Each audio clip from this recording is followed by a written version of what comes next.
गोकुळ सोबत गोकुल. शहरातील जवाहर रोडचे काम सुरू असल्याने मुख्य बाजारपेठेतून होणारी वाहतूक सुरळीत ठेवण्यासाठी मुरगुड पोलीस स्टेशनच्या वतीने व्यापारी संघटना आणि स्थानिक व्यापाऱ्यांची महत्त्वपूर्ण बैठक पार पडली.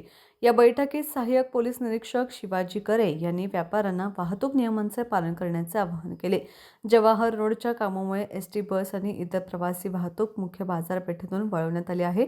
त्यामुळे व्यापाऱ्यांनी फुटपाथवरील राहुट्या, जाद्याचे अडथळे आणि दुकानांचे बोर्ड काढून रस्ता मोकळा ठेवावा अशा सूचना देण्यात आल्या. व्यापाऱ्यांनी स्वतःची आणि ग्राहकांची खासगी वाहने रस्त्यात लावू नयेत, जेणेकरून रहदारीला अडथळा निर्माण होणार नाही याची दक्षता घेण्यास सांगण्यात आले. मंगळवारच्या आठवडा बाजार दिवशी होणारी गर्दी विचारात घेऊन पर्यायी वाहतूक व्यवस्थेबाबत यावेळी सविस्तर चर्चा करण्यात आली.